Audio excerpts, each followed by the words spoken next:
We're deep diving into my morning routine. I have the hacks, I have the tricks, I have the tips, and I have the clipboards.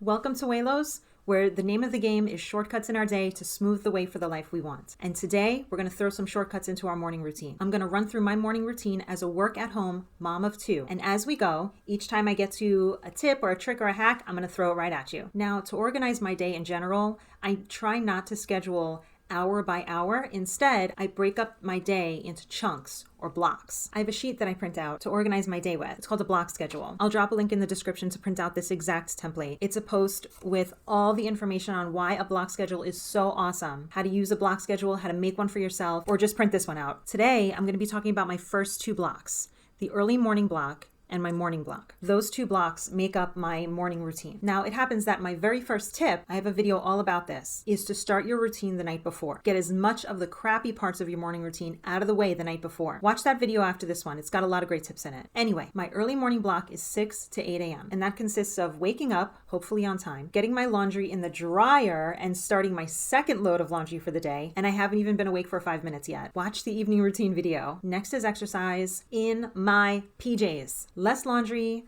less time changing, less excuses to talk myself out of it. There's a YouTuber, her name is Chloe Ting. She has 10 to 15 minute exercise videos, little to no equipment. So now that I have laundry and exercise out of the way, I can start breakfast and snacks and lunches for the kids for school. I usually have time around this time to eat my own breakfast in peace, and I try to get my internet sillies out during this time. So that means whatever scrolling or stat checking or browsing Facebook groups, whatever, anything that I'll catch myself usually doing during work time when I'm supposed to be working. I'll try and get that done now so that I can just get to work when my work block comes, not looking for new podcasts or whatever stupid things I do on my phone to distract myself. So that's my early morning block. Laundry, exercise, breakfast, mindless scrolling out of the way, and then starting the lunches and snacks and stuff for the kids for during the day. Cutting the fruit, doling out the gummy vitamins, getting the goldfish in their little snack containers. My next block is my morning block. By now, I've hopefully made a sufficient amount of noise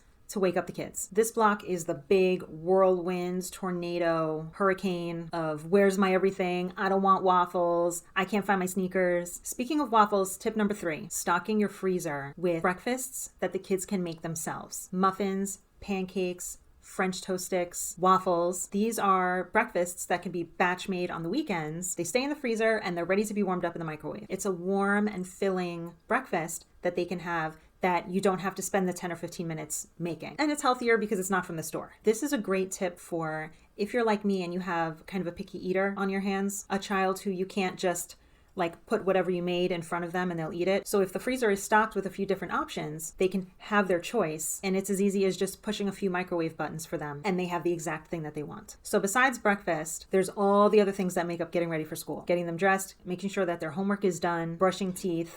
Brushing teeth. Tip number 4. I think if you live in a multi-floor house like I do, and you also have a bathroom on the same floor as the place where your kids eat breakfast, keep a second set of toothpaste and toothbrushes in that bathroom. Make it easy for them to brush their teeth in the mornings. Hauling their butts all the way up the stairs is just too much for them. Sometimes it's too much for me. So I can relate, babies. Tip number 5, while we're in the morning block, is no electronics before school. No computer, no video games, no cell phones. Distracted kids means forgetting something that's probably super important. And guess what? That means me too. I make sure to put my phone away from when they're awake to when they're at school because it distracts me too. And while we're on can you see the snow? It's snowing. It's so beautiful. I love snow. Anyway, while we are on the subject of forgetting things, tip number 6 is the biggest game changer for me. It's made my mornings go so much smoother than it used to. I used to be pulling my hair out until I did this. And that is having a checklist of the things that you have to do each morning, no matter how mundane they are. Do you have any idea how helpful this is? Checklists work for kids because they actually work. I'm going to show you mine. Got it right here. I have 10 things that need to be done in the morning, and they're super tiny. And you would think that they're easy to remember since you do them every day, but nah.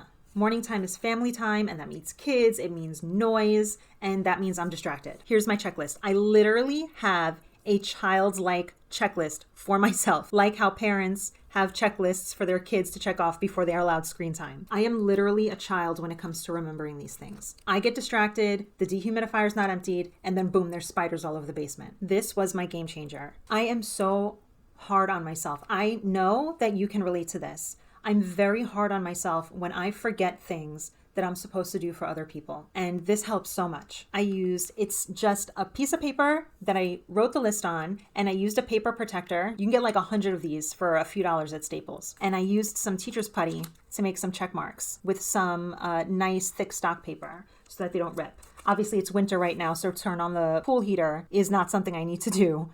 So that's why it's checked off, but everything else I still need to do even in the winter. But even if you don't have teacher's putty or something to stick a check mark on, you can use a wet erase marker. Those things are awesome. You write with them one time and you can go like this and rub, they will not come off. They come off only with liquid, like water. So when you want the checklist to be clear, you just take a wet like paper towel or cloth, whatever, and just write down the list. Notice how I put shower?